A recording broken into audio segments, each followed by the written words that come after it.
हुए हैं कि भारतीय जनता पार्टी की सरकार ने डेटा की चोरी की, प्रदूषण के डेटा में बड़े स्तर पे फर्जीवाड़ा किया।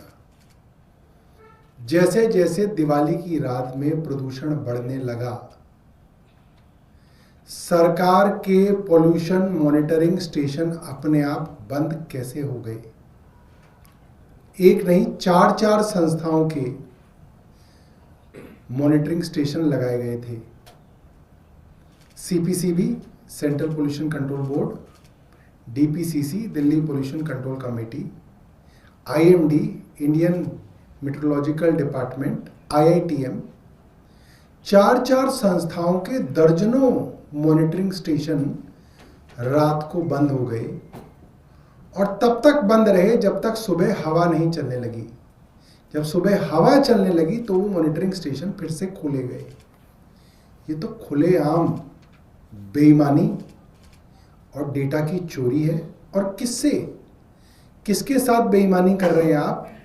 अपनी दिल्ली की जनता के साथ आप बेईमानी कर रहे हैं।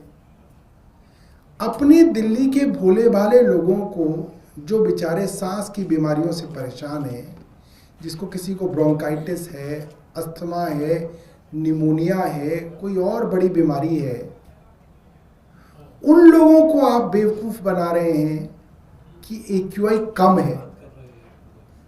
आपके ये कहने से कि AQI कम है, उसने देखा कि अरे साहब दिल्ली सरकार तो कह रही है 350 है, 320 है, चलो आज तो मॉर्निंग वॉक पे जाया जा सकता है, चलो आज तो काम पे जाया जा सकता है, आज तो छोटे बच्चों को स्कूल भेजा जा सकता है। और असल में AQI आपकी बहुत ऊपर है, आप मैनिपुलेट कर रहे हो। जब रात को नेहरू नगर के स्टेशन पे 1763 की रीडिंग आई, उसके बाद वो नेहरू नगर का स्टेशन बंद कर दिया गया। अखबारों में रिपोर्टिंग है, श्रीफोर्ट में सरकारी AQI 300 सवा 300 दिखा रहा था और जो दूसरी फोन के अंदर एप्स हैं, इंटरनेशनल एप्स हैं, वो 1700 AQI दिखा रहा था। 350 और 1700 में तो बहुत फर्क है। और जब आप बड़ी रीडिंग्स हटा देते हैं, 2000 की रीडिंग, 1700 रीडिंग, 1800 की रीडिंग, तो बेसिकली आपने एवरेज, जो पूरे दिन की AQI कैसे कैलकुलेट होती है, हर घंटे की AQI का एवरेज निकाला जाता है। जब आप बड़ी रीडिंग उसके अंदर से हटा देंगे तो आप एवरेज को अपने आप घटा रहे हैं। किसको बेवकूफ बनाने के लिए? अपनी दिल्ली की जनता को बेवकूफ बनाने के लिए और झूठी वाहवाही लाने के लिए।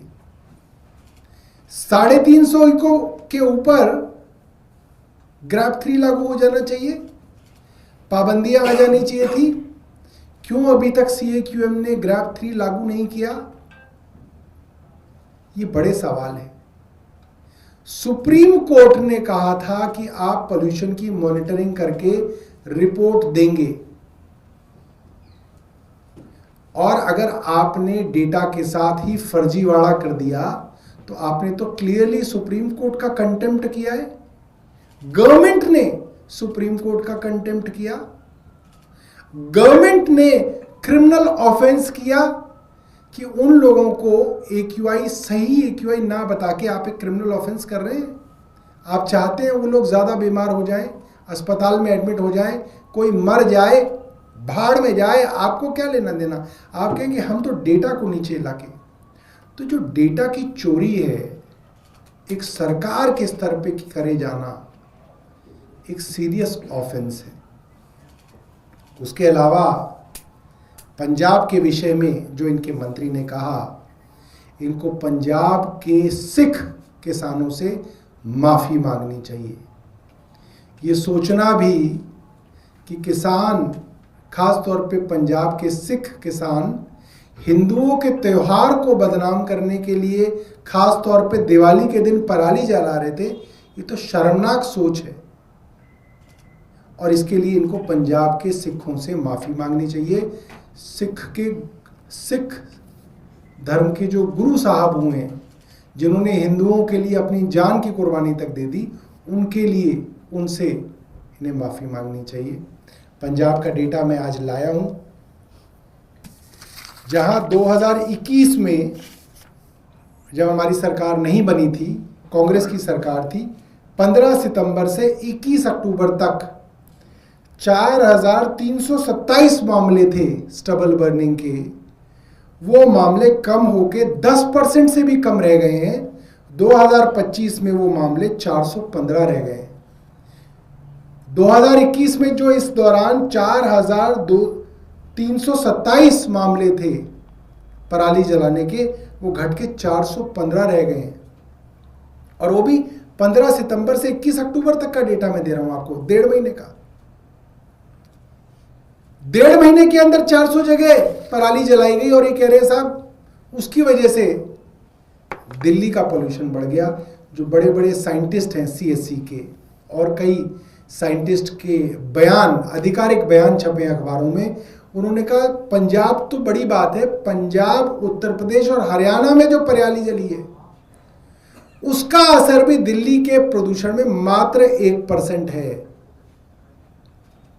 तो ये सरकार न सिर्फ निकम्मी सरकार है, ये सरकार एक बेईमान सरकार है। ये सरकार एक छल कपट करके अपने ही लोगों को झूठ बोलने वाली सरकार है। ये सरकार अपने फायदे के लिए सिखों पर आरोप लगाने वाली सरकार है। इस सरकार की जितनी निंदा की जाए उतनी कम है। आपके पास कोई प्रश्न हो तो आप पूछ सकते हैं। छठ को लेकर आज मुख्यमंत्री रेखा गुप्ता ने प्रेस कॉन्फ्रेंस की और उन्होंने आरोप लगाया कि 2021 में जब आपकी सरकार थी तब पूर्वांचली लोगों पर पर्याप्त FIR केस किया गया जो यमुना किनारे दिवाली मना रहे। अभी 1 घंटे बाद मैं दिल्ली की मुख्यमंत्री रेखा गुप्ता और भारतीय जनता पार्टी की सरकारों को पूरी तरीके से आपके सामने एक्सपोज करूंगा। मैं एविडेंस के साथ दिखाऊंगा भारतीय जनता पार्टी पूर्वांचलियों की कितनी बड़ी दुश्मन है। एविडेंस, सबूतों के साथ 1 घंटे बाद प्रेस वार्ता करके मैं दिखाऊंगा भारतीय जनता पार्टी कितनी बड़ी दुश्मन है पूर्वांचलियों की। आपको सबूतों के साथ मैं दिखाऊंगा और रेखा गुप्ता को भी एक्सपोज करूंगा। जिस महिला को AQI नहीं बोलना आता, वो AIQ बोलती हैं, कभी उसको IQ बोलती हैं, कभी उसको QQ बोलती हैं। ऐसी महिला से आप सोचते हैं कि वो AQI ठीक कर देंगी? अरे उनकी पहले तो ट्यूशन लगा के उनको AQI बोलना सिखाओ। AQI क्या है उनको बताओ, ट्यूशन व्यूशन लगाओ उनकी, तब वो AQI को सुधारने के ऊपर कुछ काम कर सकते हैं। मोदी जी से मिलने गई, अखबार में छपा, मोदी जी को बता रही थी कि प्रदूषण कैसे कम किया। मोदी जी की कुर्सी के पीछे फिलिप्स का एयर प्यूरिफायर रखा हुआ था छुपा के। पहली बात तो फिलिप्स भी इंडिया की कंपनी नहीं, पूरी दुनिया को स्वदेशी का भाषण देने वाले मोदी जी और पूरे दिल्ली को प्रदूषण कम करने की बात कहने वाली रेखा जी जिस कमरे में बैठी थी वहां पे फिलिप्स का एयर प्यूरिफायर छुपा रखा था। ये तो इनकी कथनी और करनी है। ये क्या कम करेंगे? कुछ कम नहीं कर सकते। इनके बारे में हम 1 घंटे बाद आपको छठ के बारे में बताएंगे। मनजिंदर सिंह सिरसा जी को सिखों से माफी मांगनी चाहिए। उन्होंने कल एक और कहा था कि उनको जो भी कहा था उनको पहले माफी मांगनी चाहिए। सर, इस पे कल नाम लेते हुए आम आदमी पार्टी के मुखिया का नाम उन्होंने अरविंद खान केजरीवाल प्रेस कॉन्फ्रेंस में बोला है, तो और ये भी आरोप लगाया कि एक समुदाय विशेष